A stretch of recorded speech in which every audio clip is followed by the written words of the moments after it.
And let's finish by talking about QA, quality assurance for sterilising. How do we get that? So here's our probability, 1 in a million. 1 in a million chance of surviving the process if you're a bacteria. That's what we want to get there. So we've mentioned already a few things that can stuff that up. Bad quality water, too much lubricants, the wrong water, like someone puts tap water in your steriliser, not good.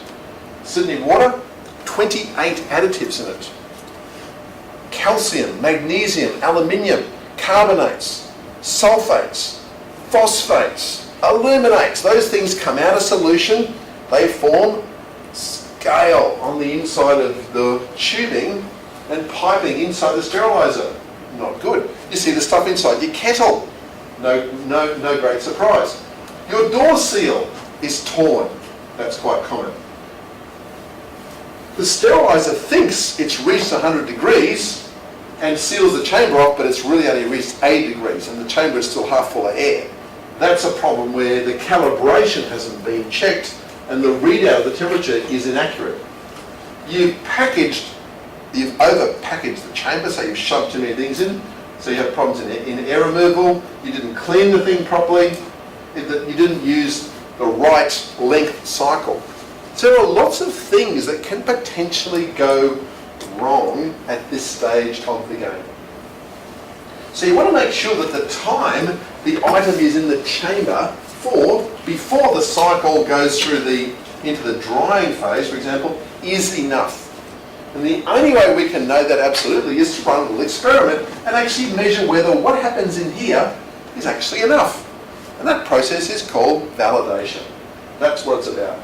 So an item which is hollow is going to take longer to get the air out of than an item which is not so hollow. So when we're doing a test, it makes sense to use something that is a little bit harder. So a test like, for example, a helix test is a long, skinny pipe with a dead end. That's actually a hard item to sterilise. If you can get the steam into that, brilliant. That's a harder item to sterilise than the inside of a high-speed handpiece. So the things that we use to prove effectiveness are designed to be tough tests. That's quite deliberate. Quite deliberate. And we have 3 different sorts of cycle. Make sure your staff understand this point. It's often confused. An end cycle is a cycle designed with no drying for solid items, not wrapped. Things like scalers, mirrors, probes, whatever. Things obviously not designed to be used for surgery. It could use any method of air removal. So practically every steriliser could run an end cycle. It may not be one that's labelled as such. It might say user programmable or something to that effect. That's an end cycle. The second sort of cycle is the S. So here, the manufacturer has done the hard work for you and has done the performance testing to develop up what the parameters are. So this may be used, they may have a cycle, for example, a mixed load cycle. We've got a few things that are wrapped, some unwrapped stuff, some hollows, it's got a whole mishmash of stuff. This one will have a drying cycle, and they'll say, to verify this one, we want you to run a certain type of process challenge device. So any manufacturer of a steriliser could say, this is our S cycle. If you've got this sort of load, use this one. If you've got this sort of load, use that one, etc.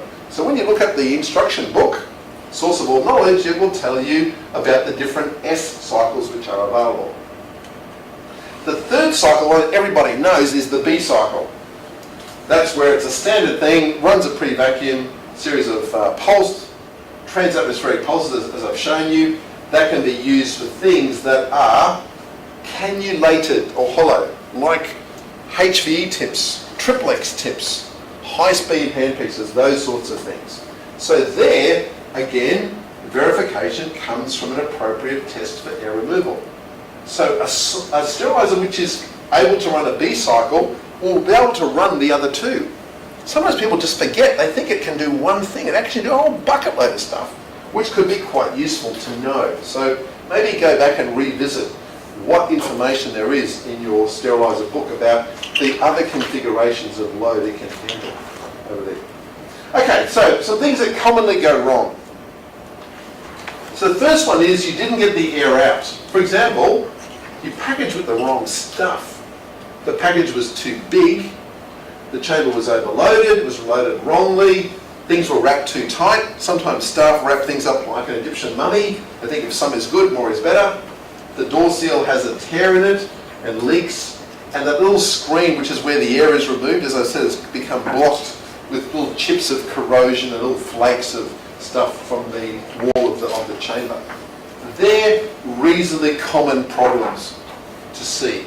This group is where the steam is of incorrect quality.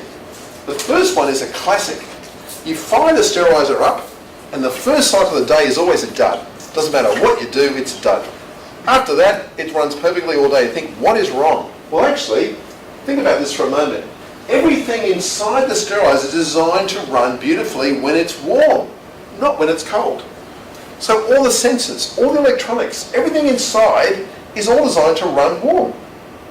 When it's cold, all those things drift in terms of their performance. You know, a cold transistor conducts less well than a warm transistor. You know, in simple terms, a sensor which is measuring something is physically of a different size when it's cold than when it's warm. So all the things it has to do don't do well first up. And often you see a little bit of issues with some traps in the steam line. But once it's warmed up, it's good to go. That's not a fault of your steriliser, that's a generic problem around the way that the calibration works. We talked about superheated steam, often caused by oil, which has contaminated the water. And insufficient steam pressure, we talked about that. That's when your staff put in tap water instead of deionised water into your steriliser to load it up. You didn't get enough temperature because you had the wrong sensor calibration. More often your staff overload or they incorrectly package. The time is wrong because most often your staff chose the wrong time. Or they simply shoved too many things in the chamber and they couldn't get them hot enough under those sort of parameters over there. So the load comes out and there's a checking process. So here I've just gone through the bullet points of the checking process. You want to check the readouts. You want to check the printouts. You want to check the indicators in the cycle. It's pretty basic stuff. Did the cycle actually go? Did it actually run through? We've had about 5 incidents around the country in the last 2 or 3 years where someone loaded up a steri and forgot to hit the go button. Someone else came in after lunch and said, oh, that must be good, unloaded the chamber, took them out and put them back in the cleaner. People started using them, and about the middle of the afternoon, sometimes the same day, sometimes a few days later, someone opened a package and went, that's funny, the package, it's not crinkly, doesn't feel right, doesn't sound right. Turn the package over, indicators, it's funny, no sign of the package being sterilised. First thing you think about, how many other packages are there like this? The answer is another 22 litres that are sitting somewhere in the room. Let's hope we haven't been using them because these haven't been sterilised. That then gets to the, you then find out this is not good. You ring up a patient, the patient rings up the local newspaper and you're on telly that night. That happens. The first time it happened, there were 35 separate media reports of that one incident. Blah. It made news everywhere. It happens because someone literally didn't press go and the person who unloaded didn't actually bother checking the thing had actually gone through. They didn't check the printout, they didn't check the indicators, they just shoved all the stuff back into surgery and kept on working. So that mistake happens. That's why we have these checking processes, to stop it happening. So that's why you have a printout. So someone can actually go through, yep, tick, enter in this book, checked, indicator strip, check printout, yep, sign off, good to go. There it is, that is the record. That's what you want to see. So here's just a blown up version so to help you read it. This is one of our sort of stereo logs. I've just typed it out so it's a bit easier for you to read. Here's the cycle number on the day, here's the date, here's what was run, here's the loading person, here's the batch code, here's the checking off, here is the unloading operator. Sometimes it's the same person, sometimes it's a different person, depends on how many DAs are in the stereo area at the time. So we fill in this after the cycle, we fill in that before the cycle. there it is. It's pretty straightforward stuff. It's an exercise book. Now, it's not rocket science. But this forces people to say, is this good? Is that good? That's a really key process. It doesn't take much time or effort, but this is the nub of it. If you don't do this, then it goes bad. Absolutely. So here are the three things that get checked. The mechanical is just the readout. That's the printout. The chemical is the indicator strips that change colour. And once a year, it's the biologicals. The things that actually grow that we can kill. So we've got something to measure. So this is every cycle. This is once a year. Not too often. So the physical indicators, you'll have some sort of dial, data card, printout, whatever it is. That will tell you normally date, time, temperature, pressure, that sort of stuff. So here's just one example over here. Here we've got the date, time of day, cycle number, cycle type, temperature, pressure, holding time, boom, boom, boom, and program properly executed says yes, the cycle ran, and here is the data as the cycle was actually running. Okay? Here's a different brand of stereo. This is a MOCOM Millennium. The data is in a slightly different way. It's sort of organised similarly with a progression of different temperatures and pressures. There you can see them. Yep. Chemical indicators. Every load will have at least one chemical indicator in it somewhere. Those things change colour. A key point is you cannot keep them. If you keep these strips somewhere in an exercise book or somewhere in your practice, you're crazy, absolutely stark raving mad. Because guess what? They're not stable. They change colour. They were never designed to be kept. So the day comes, you need to look at them, guess what? They're not going to show you what you thought you were going to see. They're going to show you some other weird result. Okay? They do not store well. Okay?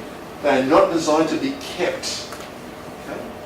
So some simple examples. You've all seen tape that changes from white to black when it's sterilised.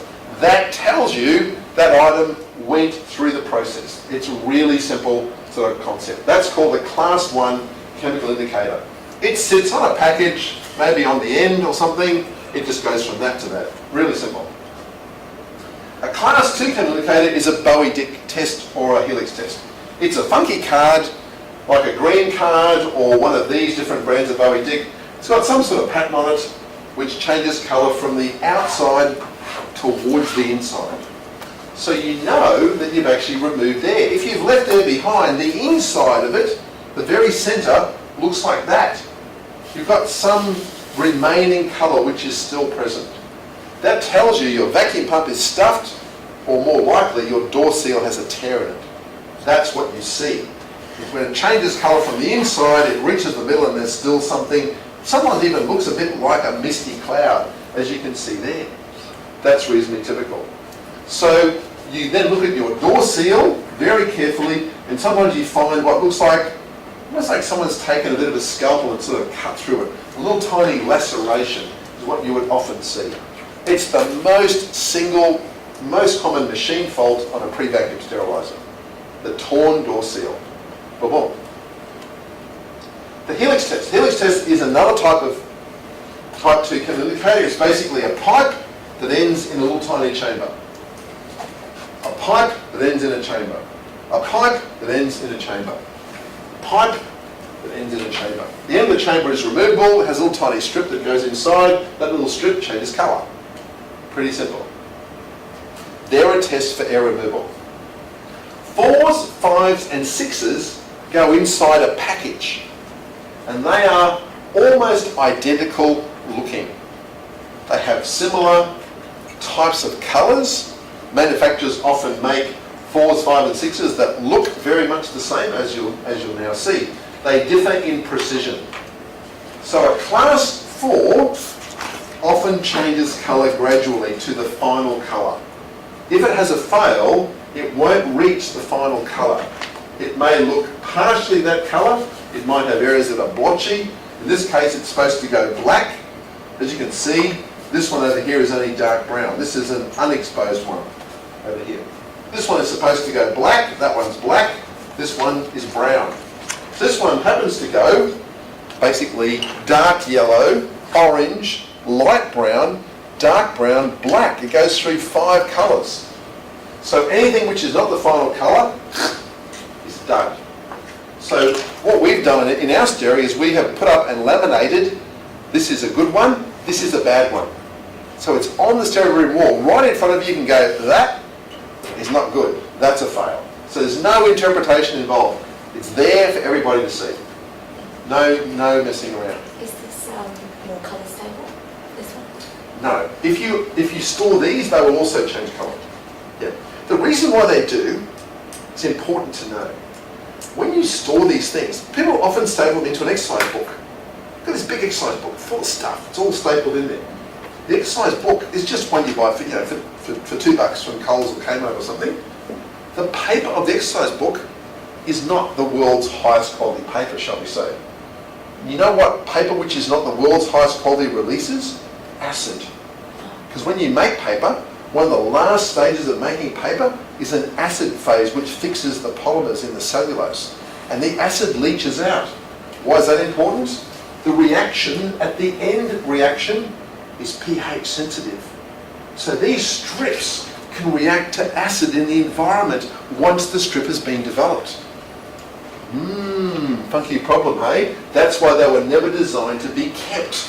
Just read and then thrown away. Okay? This is a 5. A 5 is better because instead of being accurate to 2 degrees, it's accurate to 1 degree in temperature. Instead of being accurate to 25% of time, it's accurate to 15% of time. You can always tell a 5 because a 5 is always labelled with class 5. So you don't have to guess. A 4, patchy. The labelling is quite patchy. 5s and 6s are always labelled and they're also much more expensive, so you soon know what you're getting. Here's a couple of 5s that we've made some examples of. You can see that's an unused one. Fail, fail, fail, pass. On the information here, you can see that I've run these deliberately a bit short or a bit under temperature. And they do actually fail. You can actually see the colour difference is quite obvious. Here's a 6. There's a couple of brands of 6s. This is my favourite brand, the Tidams brand. Green is good. Bubbles means the steam is a bit cold. Brown means the steam is a bit too dry and hot. And purple means it's a complete dud. So it's a little bit more sophisticated in terms of information which you can get from it. Just to show you that, here's a pass, here's an unused one, here's a fail, here's a fail. This one, mostly purple. This one, partially purple, partially green, still a fail. It needs to be all green to be a pass. So quite a nice indicator, this one. This is Albert Brown's. This one goes from yellow to purple. So purple is a pass. Other colours like red, brown and green are a fail. Note that. Green is a fail. Purple is a pass. It's the reverse of their biggest competitor. You can see how people get tricked up. They go, but the dot was green. It's like, no, that's wrong. Yeah, so be very, very wary.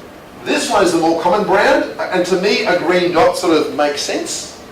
But just to be narky, their competitor went the opposite colour. And green on a browns is an absolute dead duck. So just be aware that your staff need to know how to read what you got. This is the official interpretation sheet for a browns. Yellow it starts off with, that's a serious fail. Those are both sort of semi-green, similar green to the other one. Purple is a pass. So look at that, it's exactly the reverse, isn't it? All they've done is they've taken the same 2 dies and just swapped them around, haven't they? It's a great way of getting around someone's pattern too, isn't it? To just be a bit clever at the end. So be very cautious that, not all green dots are good. That's a tricky thing. Finally, where we use biologicals. So the biologicals are stuff we can kill. So a spore is basically like a seed. The bacteria has collapsed inwards and formed many, many protective layers, highly resistant to outside forces. But that seed can germinate back into the regular bacteria. And only certain types of fungi and gram-positive bacteria can actually produce these spores. The ones we use in practice to test the steri come from an organism called Geobacillus stereothermophilus. It has that weird name because it comes from hot springs. And the stereothermophilus means heat it likes from the ground, and it's a bacillus. That's how the name is actually put together. And this organism only grows at 56 degrees. It will never grow at body temperature of us. It will never grow at room temperature. And that means it's completely safe. If you took this little vial and you broke it open, you put it on someone's lunch, or you drank it, harmless. If I gave you a vial of Bacillus anthrax, I say you put that on your lunch, you can get anthrax, aren't you? On your skin, you inhale it, you're going to get anthrax. You probably wouldn't be happy about that. So, by having spores that only grow at high temperature, it's safe to use in a practice. So it has to be kept in a little funky incubator to make sure it's nice and cuddly warm. And it takes about 2 days to grow. When it grows, it produces acid as the bacteria germinate, and it changes colour. Easy way to remember, when the bacteria wake up after a long, long time, like a genie in a bottle, being asleep, they wake up, they have a great big party, they go to the toilet. That's the colour, same colour. Easy to remember, yellow colour, been to the loo. There it is. This is just another brand, again, a little funky incubator to keep them nice and cuddly warm over there. What you are doing with these things is you are proving that you've reached the 1 in a million, because now you're actually killing some stuff. That's what you can prove. You can't prove sterility. You can open something, you can sort of swap it out, but how do I know, unless you're doing it in a sterile air laminar flow environment, that you haven't got some airborne bugs in there? You can't really. So proving sterility is practically impossible. What you can do is you can kill a bucket load of spores and show that you can kill stuff. So we can prove that we can get below that 1 in a million survival threshold by killing stuff. And that's why we set that at 1 in a million. If we said that 1 in a billion, we'd need a bucket load of spores to test. We need a much bigger vial. We need a bucket of spores, really, rather than just a little tiny vial. So there's a practical thing. Okay, a couple of quick comments about the dental lab and extracted teeth before we have some time for questions at the end. So the dental lab, we have a protocol where we disinfect everything going out to the lab by using detergent, water, and cleaning off all the saliva and blood. When things come back from the lab, we do exactly the same thing. So nothing can go between the lab and us, be the lab on the other side of the world or the lab out the back. It doesn't really matter what's what. If you're doing crown and bridge stuff and you've got a furnace in your practice, here's a cool thing. What happens in the furnace is hot enough to kill the bugs. So you don't need to do funky things for things that are about to go into the furnace or just come out, because, by gosh, bugs aren't going to survive in a furnace. And pretty obviously, if you think about the temperature that's used in a furnace, it's pretty obvious why that's actually the case. Yep. So for things that are going to be characterised and then directly fired out the back in your funky furnace, the sintering process sterilises the restoration. So you don't need to do anything crazy for those. That's actually really, really simple. The issue with sterilising is always around appliances, dentures, prostheses, that sort of stuff. So here, when we get something back from the lab, we need to realise that, before we drop it into someone's mouth, spray on some liquid detergent, run under the tap, get any visible contamination off the surface, then it's fine. Going out the other way is just the reverse. We've got an impression, spray on some liquid detergent, put it on the tap, wash it off, then it's fine to go to the lab. It's just detergent and water. It's really simple. We don't need to bunk things in big long dips into bleach or glutaraldehyde anymore, because the science shows that that's actually not needed anymore. It doesn't get you any better result than just using detergent on those surfaces. So things that get disinfected like that, prostheses, impression, those sorts of things. Again, as long as the lab knows what you're doing, you don't want the lab to think they've got this item which is all funky with saliva and blood, and they would do it all again, because that might introduce distortion to the item. And you run the risk of then getting problems with the surface quality or the fit, because they've basically overdone it on you. So what we suggest you do is have something that says, we are only sending you things which are biologically clean. Tell them that you've done a disinfecting procedure at the surgery. basically by putting on liquid detergent and running water. That's what's in the ADA guidelines. Really simple stuff. If you want to do extra things, like bunk it for a short time in bleach, for example, do that, but realise that anything more than 2 minutes in bleach starts to corrode metals. You start to blacken the surface of stainless steel, for example, and you start to get issues around the quality of models that you pull from those impressions. So anything that's more than like 2 minutes in diluted bleach starts to create problems for you. So the ADA protocol is to rinse under running tap water, spray on or pump on lots of detergent, give it a really good rinse off, and then it's basically fine to go. And tell the lab what you've actually done, so they don't have to do it all again when it actually goes out. So here it is, rinse at the end, put in a plastic bag, make a note on the lab card, and the impression, they would basically give a quick rinse to, they would then pour it up, remove the stone cast. The impression material can then be thrown away into the regular waste because it's not had clinical contact. There's no surviving bacteria which have come through to the end. So this makes life really simple, I guess, for you. Casts, once you get saliva all over a cast, it's actually trickier to disinfect a cast, but there is a protocol which is evidence-based. What you have to do is you have to soak the cast in dilute sodium hypochlorite, but it's diluted into chips of plaster. If you put it into hypochlorite, just diluted in tap water, you get little pocking marks all over the surface of the stone, and the quality becomes pretty crummy. So you have to saturate the solution with set calcium sulfate. And that just means you get a few chips of plaster and you throw that into the water that you diluted the bleach with. It's actually pretty simple to do. A little bit of kitchen chemistry, that keeps the solution saturated with calcium sulfate and therefore prevents the bleach from causing basically surface decalcification of the calcium sulfate. A couple of quid pro quos and caveats that go with that. If the item is dirty, for example, if it's a denture, it's got plaque and junk on it, give it a scrub first. You can put it in a bag and pop it in the ultrasonic. That will help to clean it if you need to do that. That will work very well. Things like wax rims, PVS bites, all those things, the soap and water thing works very well. Some things you can just simply wipe over. That includes a number of things that you might use, like your lab knife and your wax bowl, those sorts of things. Shade guides would be an example of things you can just wipe over. Again, these are low risk, non-critical items. Nothing too tricky about those. Things that are heat stable.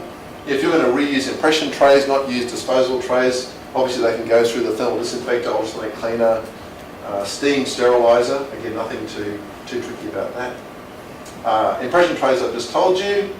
And the polishing lathe, because it's a little funky wet area, it's good to realise that a funky wet area can obviously support the growth of bacteria. So a common protocol is to just dose out the pumice with a little bit of water and some very dilute bleach, and to throw that out after each case, so you're not actually mixing up different pumice with different cases, and that just prevents any potential for cross-contamination between individual patients. Some people like to pop a little bit of Glad wrap around the polishing lathe, and that way all of the pumice, you can just pick the hole up and just throw it out, rather than having to sit there and take it out and rinse it out.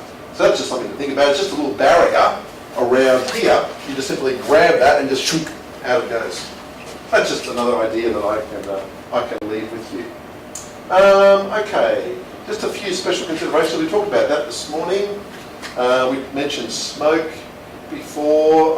We'll just do extracted teeth and radiology, just to finish. Radiology is pretty simple. If you're using sensors, as you would know, there are simple little sheets that cover over the sensors. For films, there are little tiny packets that go over that. If you're using packeted film, you can also dip them in Miltons. That also works very well. Again, not too tricky. Single-use items, which we talked about before, so I'll probably skip that. Surgical procedures, we touched on that. Biopsy stuff is pretty simple. Extracted teeth. Extracted teeth are not legally regarded as a body part, which I know sounds a bit odd, But the reason for that is they're not regarded as being offensive if you see them somewhere. People won't go, oh my God, like there's a tooth. You know, it's not like you see a foot or a head or something. It's obviously quite different. So these are not often regulated, but a few things to watch out for. If the teeth have got amalgam, don't put them in your sharps waste because that gets incinerated. And then the amalgam gets turned into, obviously, mercury vapor in the environment. So that's something to have a think about. You can give a tooth back to a patient. Of course, that's, here you go. You can take your waste home and work out what you want to do with it. Give it to the tooth fairy. Often, a very practical solution is when you've got a couple of extracted teeth, just get a disposable cup, chuck the teeth in it and just throw a bit of plaster over the top and let it sit over the top, because then you've got a cup with the teeth sort of, if you like, concreted in with the plaster underneath, and you can put that in your regular waste. Then it's like, so long, farewell, au revoir, and adieu.